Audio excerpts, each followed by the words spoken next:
Hey, and welcome to the Growing Leaders Podcast. This podcast exists because the topic of growing next generation leaders is a hot one. Today, we're going to be talking about the missional power of the workplace. Jamie, what thoughts do you have on this? Can you be missional in the workplace? Yeah, so that's the cool part about all this is one of the most exciting things that's happening these days is that the mission has not changed for all of us. Jesus is the one that gave us the Great Commission. He meant what he said. It's dynamic, it's real, it's important. But what's really, really interesting is like in order to fulfill that mission 100 years ago, 150 years ago, and for sure before that, 2,000 years ago, a lot of what people did is that they put all of their possessions into a coffin that was made out of wood, and they shipped themselves off on some big ship, the kind Columbus would take, or that the Pilgrims came over on, to go off to a mission field with the idea that they would never come back again. And there were missions agencies and there was support and it goes on and on. There's great, great books about all the different things that have happened across the missionary movement, guys like Hudson Taylor and amazing pieces like that, William Carey. But today we live in a different world. Everything has changed. They put all this cable all across the ocean that has now fallen into the possession of the World Wide Web, where we're connected. There's cheap airfare. There are the ability to stay connected through Zoom calls. There is media and so much that's happened. There's really, the world has changed. The mission hasn't changed, but how you get there.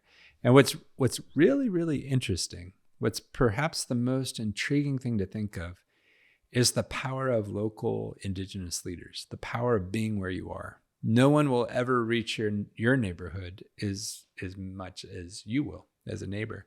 And no one will reach your culture as much as you will as somebody from your culture. So when it comes down to that, the question is, do we need 1,000 missionaries that it costs like a lot of money to get them to countries? Or do we just need to see a movement of people who, in their neighborhoods with neighbors, in their schools with their classmates, and in their workplace, which is where most people end up, learning how to follow the power of the Holy Spirit into impacting the person next to you at the cubicle next to you. So as you hear me say that, obviously this is a little bit different than what a lot of books have been written and the way things have gone the last hundreds of years. But do you think I'm crazy? I don't. And actually, I think it's a really important conversation because I think there's this, at least I remember when I was in school, there's this conversation that's either had internally or just kind of through other, I don't know, you kind of hear it in different places. You either like you're missionary or you go to the workplace to fund missionaries. Yes. Which is a model. Yes. Or there's a place where you can live missionally in your workplace. Like I think just because I'm in the workplace doesn't mean I'm any less called to the Great Commission. And so I think that's actually really important for a lot of believers today because we find ourselves with more people working, both male and female. And it's really easy to then just like, well, I'm in the workplace, but there's actually greater purpose for you in the workplace beyond just like working whatever job you're doing. There's ways where you're evangelizing without just preaching. And I think that's a really important conversation to be had. Like, how do you evangelize in the workplace, or how are you living missionally, quote unquote, in the workplace? Whether that's with your colleagues or as a business in the community. Yeah, no, you're right. And today we're going to have a good friend of mine, KEVEN Lilly, on, and we'll talk more about him in a second, who I think is a person who taught me personally the power of standing in a job. It doesn't matter what job it is, and turning and making a difference and impacting people's lives, even discipling them. But the point you're bringing up is like a really wild one. One of the strangest things about Christianity, like I came up from the outside. I grew up atheist, but when I met Jesus and I started to know the peace and the joy of what it meant to be a believer, one of the things that occurred to me over time is that Christians, as much as they had the living water, the life of God, the power of God, the thing where they were a little backwards, where we were a little mixed up back then, and I met Jesus in the late 80s, early 90s, was in how you turn and share it. And it sort of makes no sense. Like, if you have the best thing in the world, it would seem like it's the easiest thing in the world to do. But people get a little weird around evangelism. If you use that word, you freak people out. And they get really a little bit weird about what it means to make a difference What's sad is the world now is co-opting that. They're saying, hey, we're going to make a difference. It's all about making a difference. Young people care about making a difference. If you're talking about growing young leaders, talking about making a difference is what they care about. But for church people, it's like, well, I'm called to Jesus. I'm called to my church. It's so strange that I would have to share it. And I think your point is totally right, which is, how can you not share it? You are constantly sharing who you are in one way or another. You're a letter that people are reading.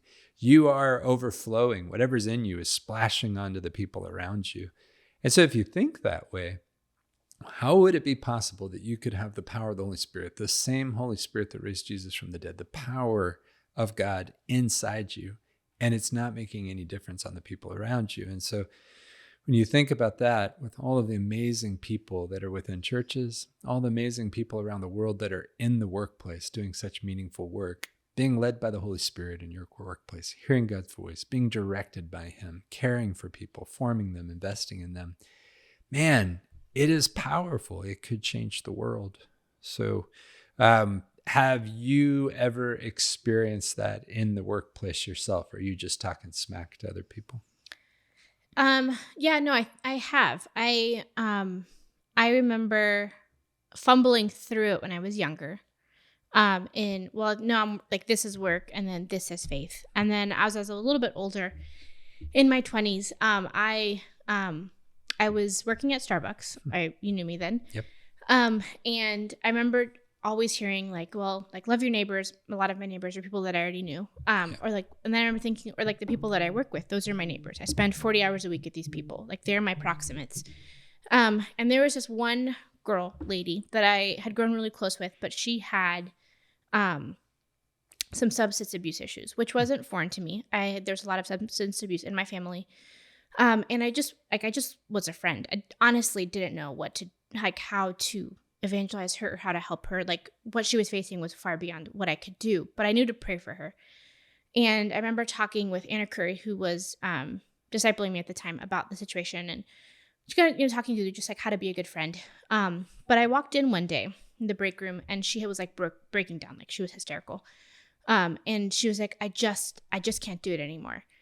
And I was like, do what? And then she just got really vulnerable about everything that was going on, like what she was facing, whether like debt and like the substance abuse issues and how they were going to take her kids away and these different things. And I was like, well, there is another way. I knew she had grown up around some faith things. I was like, there's a way where like it can be easier.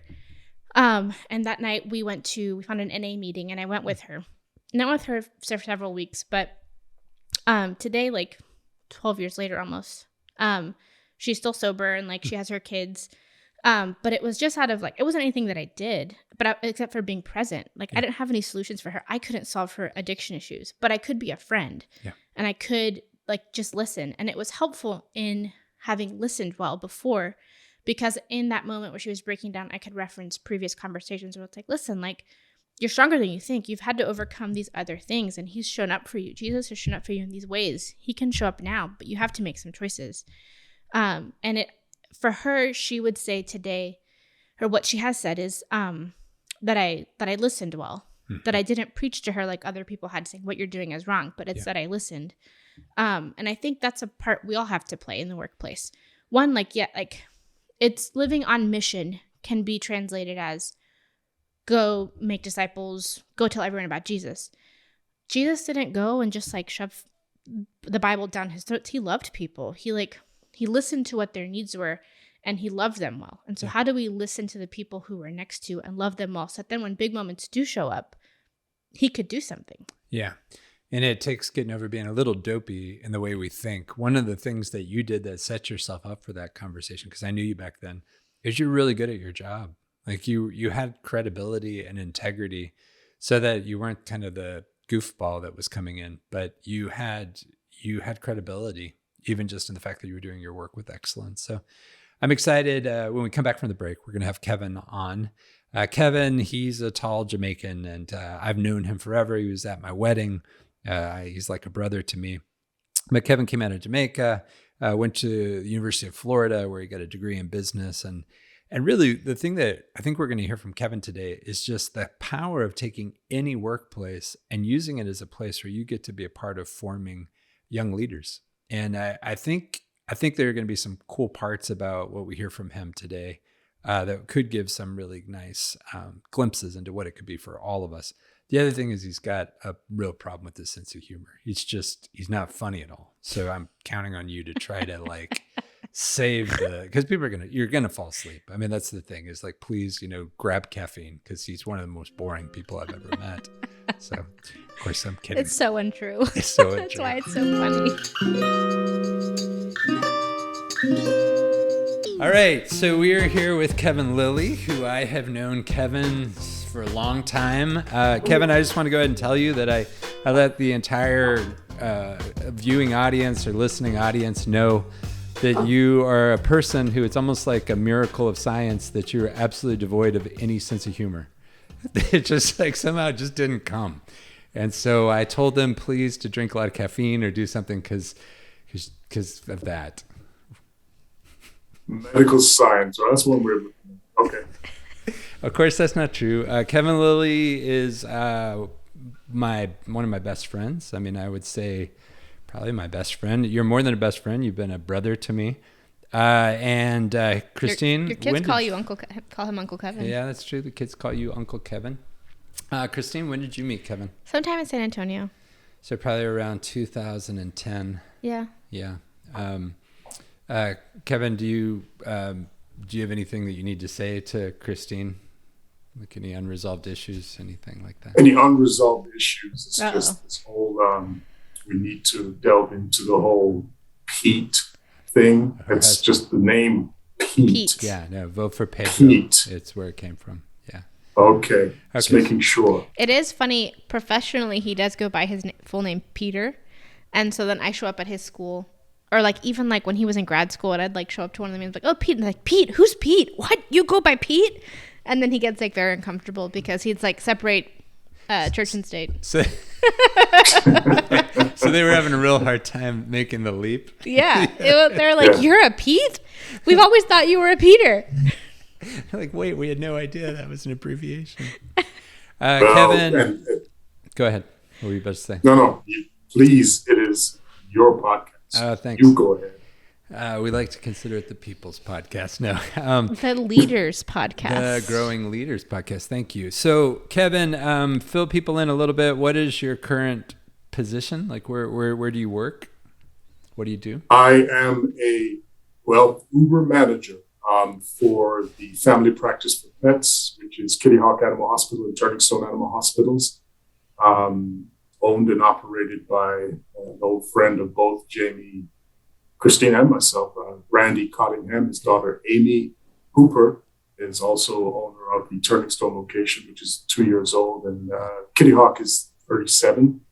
So, it's interesting that I'm in the veterinary world, managing processes, systems, but Jamie will agree, and it's probably a good lead into the podcast here. At the end of the day, a widget's a widget.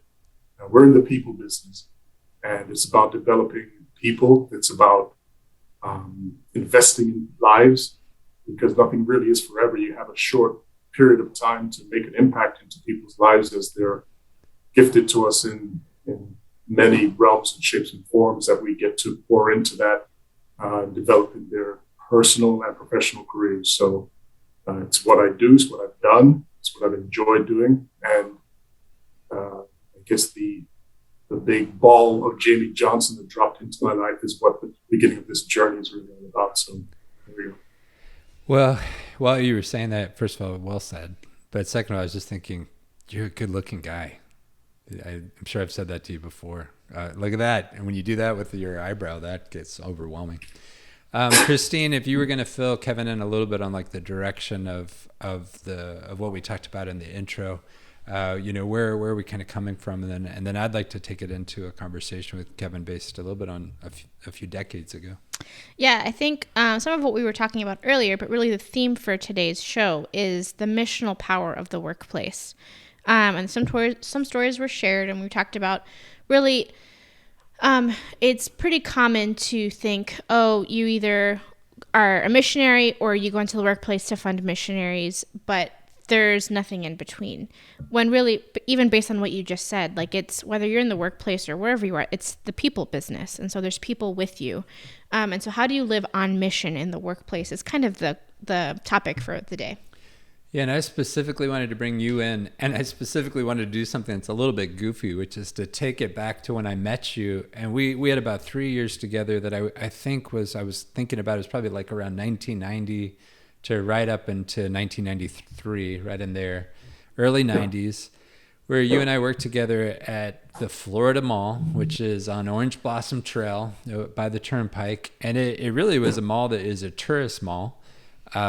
And we worked at County Seat, the jean store, which probably will not go down as one of the great retailers in history. It wasn't one of the best. But what's fascinating about it, it's actually why I think this is a really interesting story, is first of all, you and I met each other. I was a college student, and you were just out of the University of Florida, where you'd gotten a degree in business. And here we are, where we not only built a friendship that has turned out to shape both of our lives, but there were some things that you were onto back then that I think have shaped your career, but they've shaped me as well. And even though in that moment, I don't know, you had yet completely turned to follow Jesus. You know, you were kind of coming out of college and still wrestling with the things that your mom was pushing you towards. But Yes. but still, it's a little bit it's the interesting part about the things that God had already put in you, where we were starting to experience learning how to shape young men and women into what it means to do things with excellence, what it means to really tap into some of the capacity that they had. And I'm sure very few, I hope none of those young people went on to be like selling Levi's jeans for the rest of their life. Maybe Todd might be the one that's still there. But I do think the pieces of learning how to do something with your whole heart and engage all that you are, we were tapping into something. And so, first of all, would you agree with that? And then you're okay with us kind of talking it through, and Christine will pepper in good questions and amazing insights as we do. Yeah, absolutely. Considering I wasn't sure the direction that we were going, I thought you were going to ask me for hair tips. Surprise! And how to furrow your eyebrows. But absolutely, yes, absolutely. Yeah, so I'll set the stage. You came out of college, and you probably ended up getting into working for the company Structure, which was a pretty hot company at the time. Did you come right out into Structure? No, actually, my foray into the sales force started with selling knockoff perfume door to door. Oh, wow.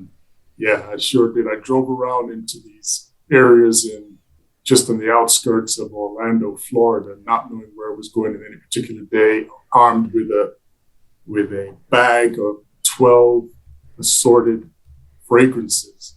And we would get dropped off into indiscriminate neighborhoods. And let's see, I was shot at. I had dogs let out after me, and had strange propositions throughout the course of my journeys. I was selling knockoff perfumes. Let us just say that there's something that the cameras aren't going to do justice to, is that Kevin is a taller guy. Like, what are you, 6'4"? Yeah, 6'5" and shrinking. Yeah, there you go. I get it. Yeah, so that's an interesting point. Real quick, let's just say this to anybody, anywhere. At some point in your life, you should do a little bit of sales. It's really critical to doing a business pitch. It's critical to getting through a conversation or an argument with your spouse, or trying to get your 8-year-old to do their homework. Like, sales and all three of us have had that experience. I'm always selling. Yeah, Christine, it's true. There's not much, but wouldn't you agree, Kevin? It's good to sell. And being able to close a sale. Because the thing is that when, it's the art of conversation. Yeah. It's the art of the allure. It's the art of being able to engage. Yeah. And which is paramount to any type of missional intention, is the willingness to listen, is the willingness to engage, is the willingness to be transparent. And contrary to popular belief, most salespeople are very transparent. You just need to know how to see through them. Yeah, that's right.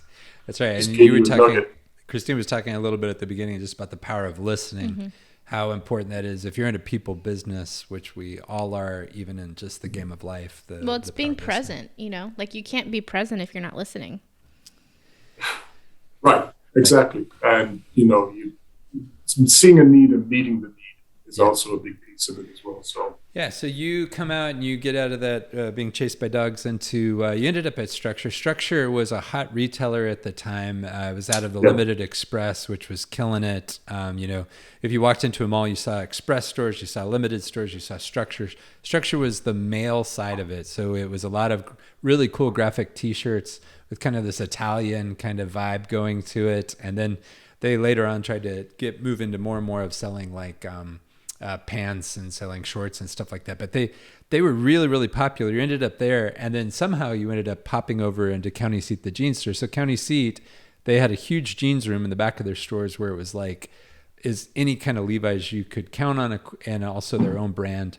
But then the rest of the store had occasionally a few pieces like Champion or Guess or some other groups. I remember when we were working together, the Team USA basketball team was together and the Olympics were going on, and we sold Team USA basketball jerseys. The dream team. The original dream team, yes. Yeah, that's right. And we had all kinds of Team USA paraphernalia that we wish that we had our hands on right now.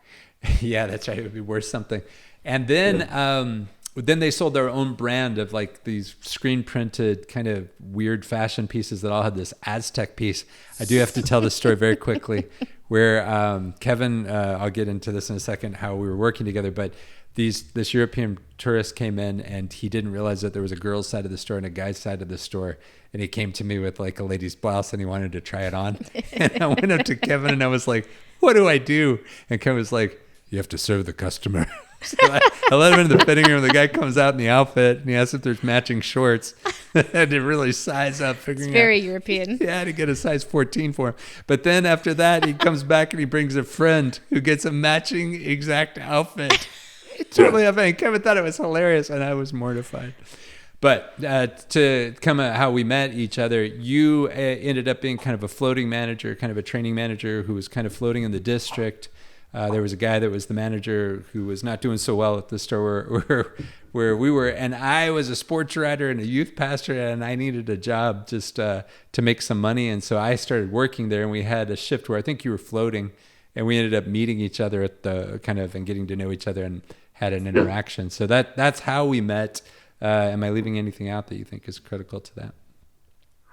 No, not at all. I think a piece that might be very interesting to those that follow the podcast here is that actually County Seat, just to give them a little bit more credit, they merged pop culture into just the jeans. We were selling Girbaud, we were selling Cavaricci, we were selling this name brand gear that attracted some of the most unsuspecting shoppers. Jamie could tell you stories of the mall getting closed down with rappers coming in and stuff like that later on after I left.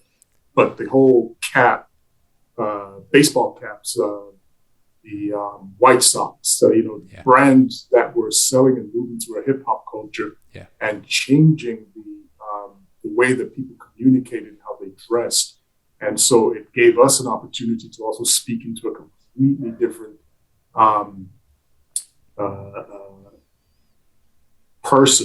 generation is the word. Yeah. That neither of us really, well, I'd say for myself, I didn't have any context for, but it taught me a lot as well. This is where the listening piece came in. But just as a side note, Yeah, and so I'd ask you this real quick before I turn back to you, KEVEN, is like, did you ever work in the mall, Christine? I did. Where did you work? I worked at a portrait studio. And then I worked at different kiosks, throughout the holiday season. I worked at Proactive. Yeah, so the thing I think that is most interesting to set the stage for why this is a good conversation is that I think I was upset that I had to work in the mall. I was very excited to be a youth pastor. I was pretty excited to be a sports writer covering the Orlando Magic. But when I realized I was going to have to work in a mall, I was taking it semi-seriously. Like I was halfway into it. And I think the managers, the people that were there, just helped me do that. Like not everybody was that into it. You weren't always getting the best that people had. But then I ran into KEVEN. And KEVEN, this is the thing that I'd really like to start by asking you is, you've come from your dad being in business and in Jamaica, and you'd gone to school for a period of time in England. You'd been exposed to these big things. You'd been exposed to the University of Florida.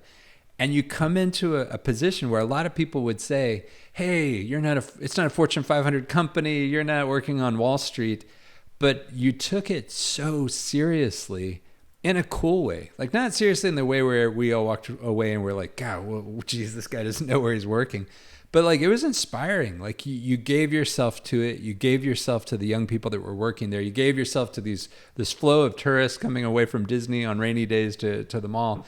Like, what was it that put that in you to turn and actually take it seriously and to give yourself to a mall job?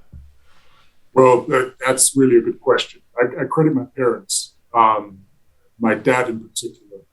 It's the whole principle of whatever it is that you do, be the best at it. Realizing that one thing can always lead to something else and not to despise small beginnings.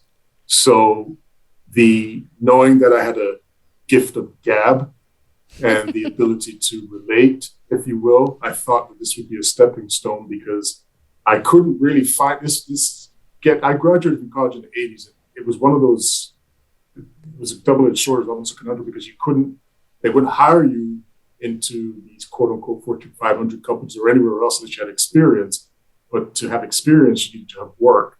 And so I was just spinning my wheels in regards to what it was that I needed to do. And I figured, you know what, I'll figure out a way to hone my skills and then make myself marketable. But I just fell in love with retail. I fell in love with leadership. I fell in love with mentoring, discipling, growing teams and people.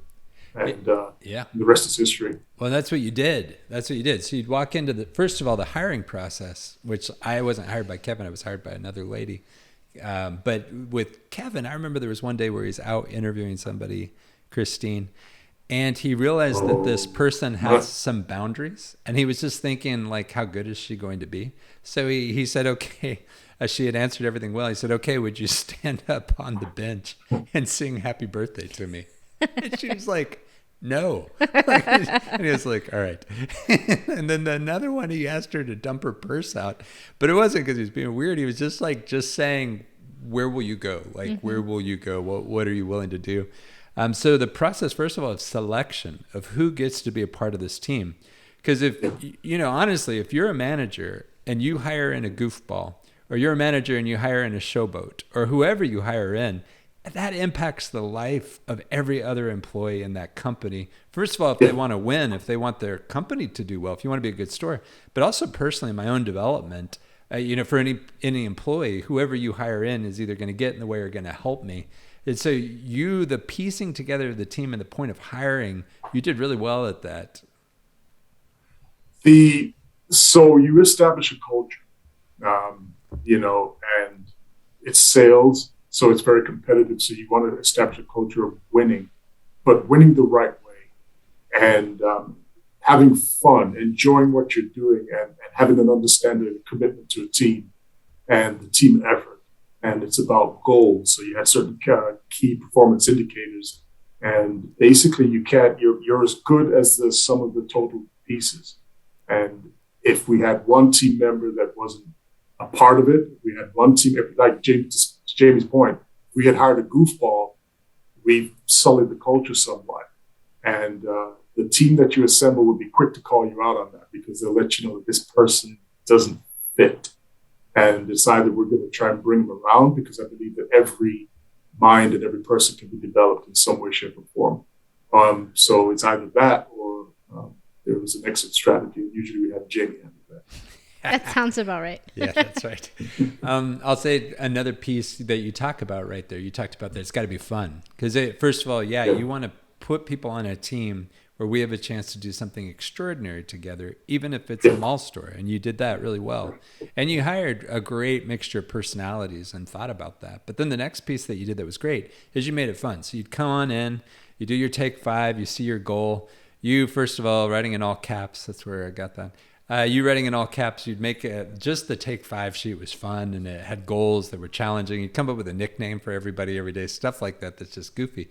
But he would do things like he would organize a tournament that was lining up everybody's lunch breaks so that they could go down to the arcade and play NBA jams. And we had like a tourney we were all going through. It was awesome. There was one time where one of us is working and or one of us is playing, and I think I was using Shaquille O'Neal, and somebody looks behind, and Shaquille O'Neal was actually standing behind them as their silhouette. So he creates this crazy environment where then also on Sundays or days off, like you put certain people working that do a shift to work where everybody else is out running full court basketball or spending our day off together. And that ability to kind of weave together both the fun part and the sense of doing something meaningful. Like, first of all, like, how did you know to do that? Like, you know, you're in your 20s, you're managing a place. I thought it had everything to do with what were the things that motivated me? What if I'm hiring people that have facets of my personality to complete a team to complement my challenges, or maybe my weaknesses is probably one of the words that we would use, because you always want to surround yourself with people that can complete that unit and become a juggernaut. And so I enjoyed quirky, I enjoyed fun, I enjoyed challenge, I enjoyed smack talking, offbeat humor, which is, those that know Jamie, it's get in a room with the two of us. You may want to leave at some point. The thing is that yeah. The thing is that you people like that gravitate towards you, and you embrace that, and then you walk into it and see what comes of it. And we found that we all had these commonalities, even as broken people with broken backgrounds, and just a view of things that we didn't know why we were together. We just knew we were supposed to be together. And then you would get involved in each person where you would know them. And you trained us as a management staff to know them. And you knew me. I was telling Christine on the way over here today that many times you would do a bag check as we'd leave at night in retail. You do that just so if there's anything missing, there's no suspicion that you took it. But it gives you a chance to say something to each other as you end a shift. And many times you would walk out and you would say to me, if you ever took this place seriously and took anything outside of a church seriously, you would be so good at this. Like it would add immeasurably to what you could do. And so you would get into somebody's narrative. You would get into their story, and you taught us to start to shape it. In fact, you would actually share that with the rest of the management staff, and we would be working together towards people's development, towards what would help our store, of course. And we were a good store, we were a high achieving store, but also towards what would help launch them into hopefully their dreams one day. Yeah, well, I mean, it has everything to do with getting into their narrative. You have to develop some boundaries as well, because that could also go down a path. And I have seen that. So that I don't paint this as a perfect picture. We have had circumstances where you got into people's lives a bit, and then you kind of wish you could put that monkey back in the bag because it wasn't good. But the thing is that you have to make yourself available. You have to be willing to fail at that. Yeah. And with that comes the notion that you can get up and try it again. And you wouldn't have the fear of that pushback, or the fear of finding out things that you didn't want to, or probably weren't even equipped to deal with at the time, because you can't find the right words, or you just don't have the proper approach. But again, it has everything to do with the willingness to get that backstory, because trust gets built from that. And in some cases, empathy, because you're able to share certain points that you may have experienced in your life, that you can bring someone along, you can get alongside them, walk alongside them with that, because you actually know what they're going through. And just builds that bond, and it's stronger. And then you have that commonality, and then there's that common goal. And when you come into work every day and you're trying to hit these goals, we're doing it for each other. Yeah. Company was in there, but it came maybe third, fourth, because if we could do this for each other, then the numbers will take care of themselves. When you said this, right as you talked about where you got some of your ability to take seriously this retail job, you really basically quoted two biblical verses that came from your family. First of all, do your work as unto the Lord. You basically kind of quoted something that your mom had put in you, probably knowing that verse. And then also, be faithful in little, and you'll be entrusted much. And you talked about that verse. But you taught us a lot of business maxims like inspect what you expect. And there were all these little sayings that you just trained us about how you do good work and how you help other people do good work, and how you onboard or train somebody into understanding a task, and then how you walk with them and helping them learn how to do it better and better and better, and challenge them when, there's some maybe levels of lack of personal integrity or some squirreliness that needs to be confronted in them. Yeah. And again, there's another piece of it, the element of grace comes into that, because we're all not that polished. And even though we try to seek that person and have them stand out in a team, they too have pieces or elements of them that require us to knock in the dust off a little bit. So you just have to accept who we are.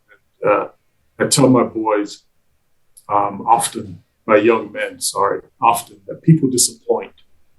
And it's another one of these maxims over here, Jamie, is that if you accept that people disappoint and you become okay that this is a trait of most people, then when they disappoint, there's a willingness to walk into that disappointment and talk through it with them.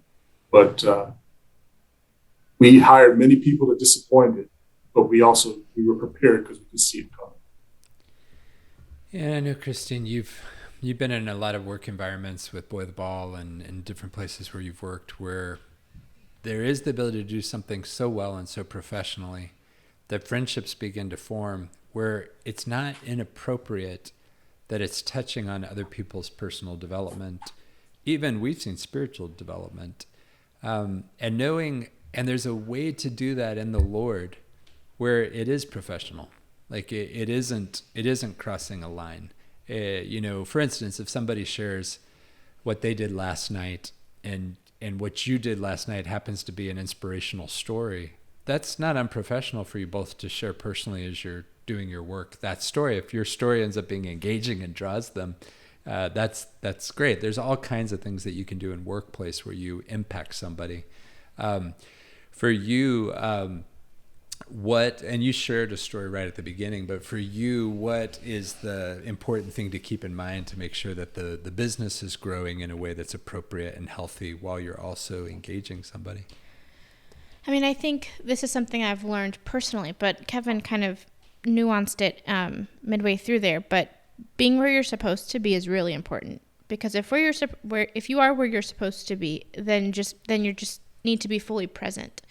And being fully present is not like, okay, I check my personality at the door, I'm here at my desk, and I'm going to kill some spreadsheets. Like, that isn't being a person. That is being a robot. A robot could do that.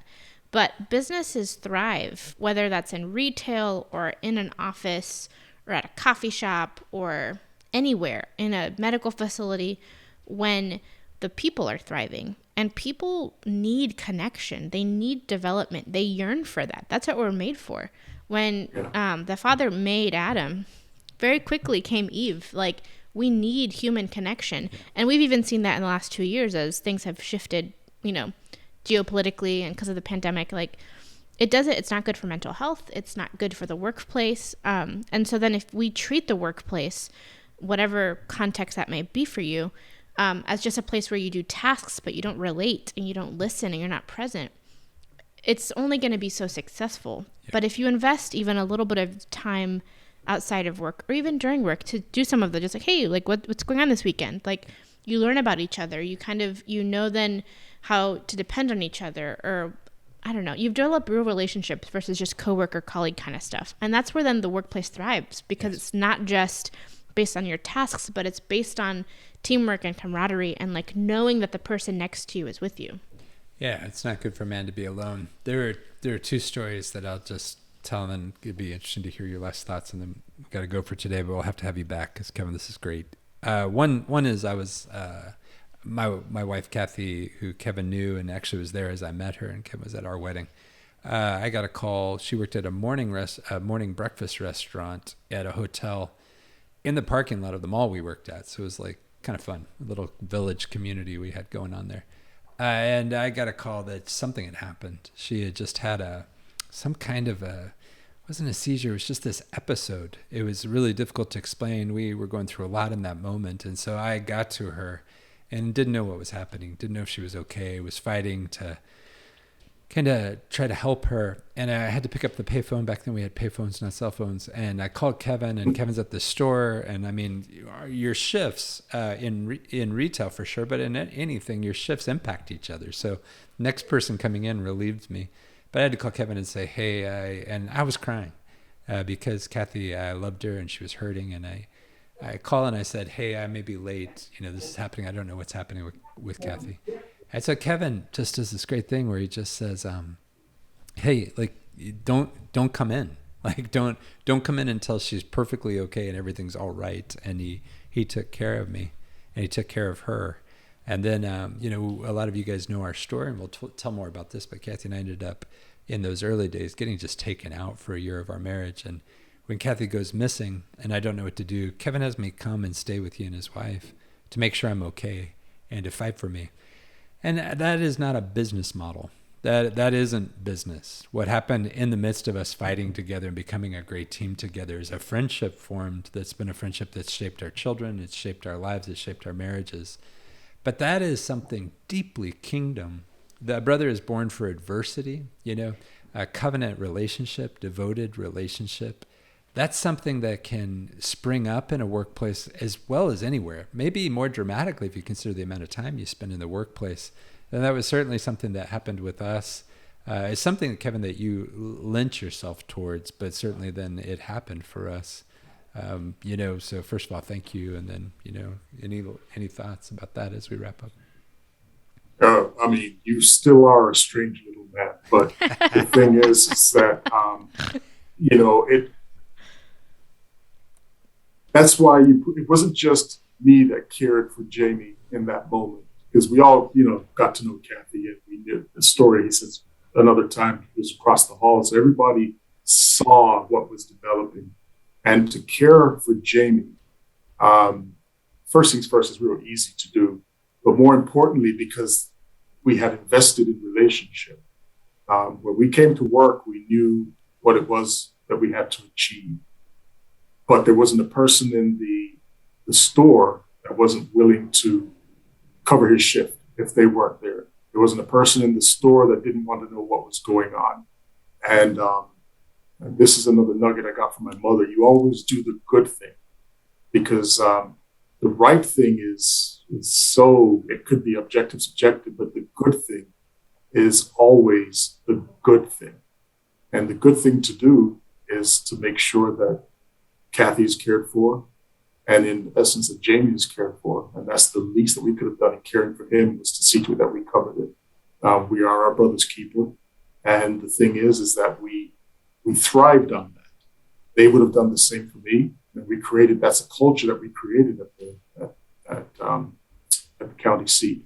And pretty much anywhere else that I've been blessed with the opportunity to lead anyone, we tried to duplicate a lot of what we did and create the same type of culture. And that's the blueprint of it, is just the willingness to make yourself available and to see a need and meet the need. So I thought today, just the ability of taking seriously a job that some people would say is, a goofy job, and to be able to build something. And then those two, you really did parallel those verses with those 2 points, and then you showed it. That is so great, because there's all these weenies saying, well, gosh, I can't go, I got to go to church tonight so I can make a difference. And if I can get away from these goofy people, that was what I was saying. all these kids are still functioning that way, and they haven't had you get on their case. Yeah, it's actually, it's ministry is wherever you are, right? Yeah, that's right. And, it's interesting, Christine, you said something about stay present in mission. On mission. I think on mission. Yeah, on mission, and it's the challenge is to stay in mission. Mm-hmm. Yeah.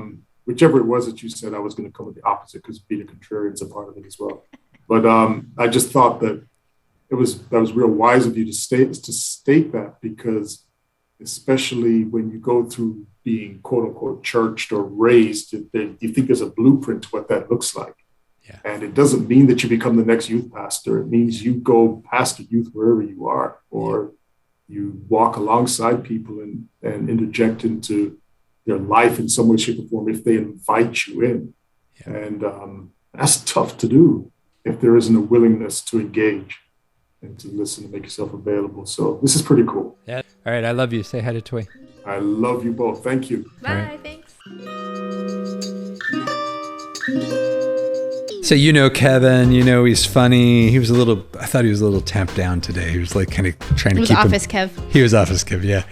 But, what were some of the things that just kind of exploded for you as you listened to him talk? I mean, a couple of things. First, I think everyone should work in retail at some point in their life. I think he really highlighted the fact of being present, or being where you're supposed to be is what I wrote it down. Being where you're supposed to be. And I did, in my notes, and not waiting for what's next. Because I think it's really easy, especially whether you're a manager or you're selling jeans or whatever position you're in, it's really easy to be like, oh no, yeah, this is where I'm supposed to be right now. But Sure. you're not fully present because you're waiting for what's next. Yeah. And that, I think, is one of the biggest issues in the misconception of living on mission. And that means that you have to only be in ministry. Yeah. Because living life on mission does not mean you're a pastor or group leader at your church or you're a missionary in some foreign country. It means wherever you are, Yep. you're living an expression of your relationship with Jesus and the Great Commission. And so he highlighted that and what it was like in managing his team in retail. But I think it is interesting too. It's not different whether you're in an accounting firm or a landscaping company or whatever business setting the marketplace looks like for you as an individual.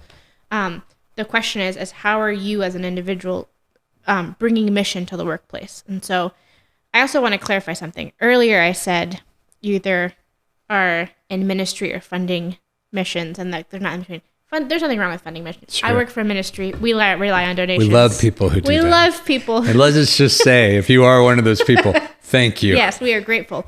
But there's often a gap in the in-between. And so, yes, live your life biblically. Give to ministry, missions, all of that, for sure. But it doesn't mean that in the workplace you're not engaging mission as well with your colleagues or with your employees or as a business in your community. Absolutely. We are going to Boy the Ball, our annual conference, which is what dates? It's like June 2nd. Through 5th or something like that. Hold on. Yeah, so we have it here in Atlanta, and it attracts, we have the leaders from the local Boy the Ball teams all come in, and it's great to have them. But we also invite in leaders from churches and, anybody that's listening to this podcast, you could come and be a part of the conference. And more, we're going to create a deeper and deeper track for marketplace leaders because we see it as so key. And this year's conference is going to focus on 3 words that we'll mention here. You get more of it at the conference, and then as we get closer to the conference, you'll hear it more and more. But Jesus did 3 things. He incarnated the gospel of the kingdom. He lived it out. Second, the thing that he did so well is he turned and he demonstrated the gospel of the kingdom, where not only was he living it through just who he was, but then he turned and he did these really dramatic pieces of kindness where he brought to bear the kingdom in changing somebody's life. Somebody who couldn't see could see. Somebody who was ashamed was set free and forgiven. Somebody who was handicapped or crippled was able to be lifted up off the floor and was walking again. So he incarnated it, he lived it, he demonstrated it, he showed how it could change somebody's life, and then he did the talking. Then he explained and he shared how and why and what, and how people could go from what God had just done in their lives to coming close to him. So you're talking a little bit of that, and you heard that so much in what Kevin's saying, where Kevin, it's interesting, he ends up having a really dramatic conversion experience with Jesus just a few years after that, but you're already hearing him incarnating the gospel from his mom, just the way she had raised him, and the fact that God's hand was on his life. Then you're seeing the demonstration of it in a way where it was changing lives and where we all got to be a part of it. And then you get to see, obviously it set the stage for so much conversation. But there's 2 groups of people that I think could be listening to this podcast today. One is you could be a young leader who is a growing leader. And I think the really important thing you hear in what Kevin said is Kevin wasn't just learning to go just take another short-term trip or to go participate, and as you were saying earlier, just another 24-hour worship and prayer time. he was going out into everyday life, and together we were engaging it and growing. And I, as a young youth pastor, was being challenged with my selfishness.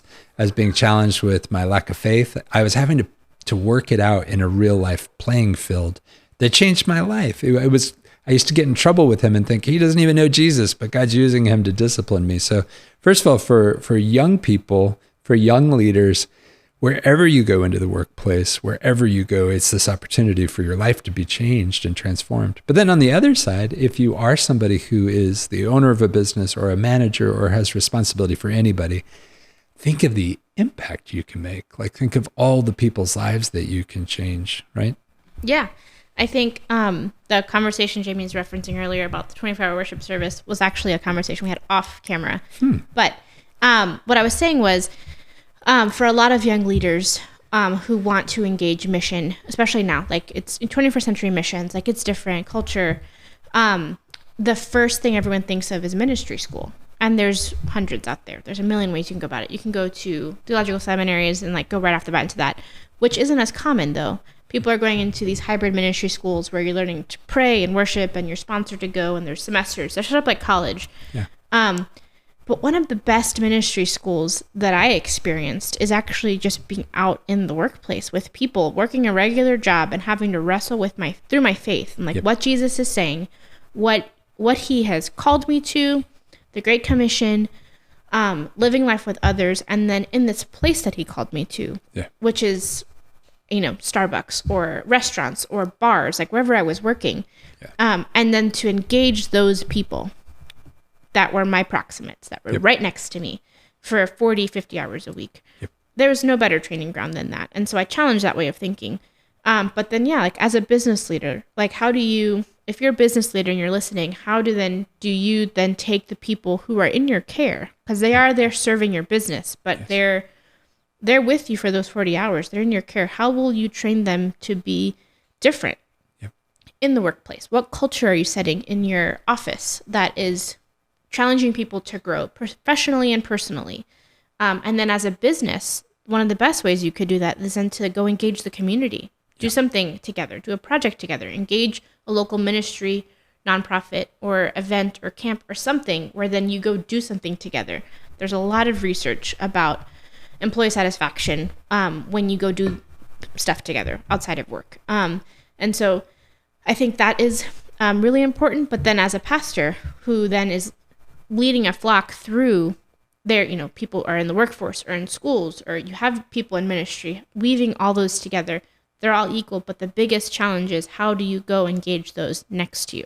It's not always, there are people called to missions in foreign countries, but we are all 100% called to missions in our neighborhood, with the people next door, with the people sitting across from us at the desk or in the cubicle next to us. Well said. There's much more to say about this. We will get to more and more of this, but that was a great show. Good job. Thanks. Tune in next time. Next time.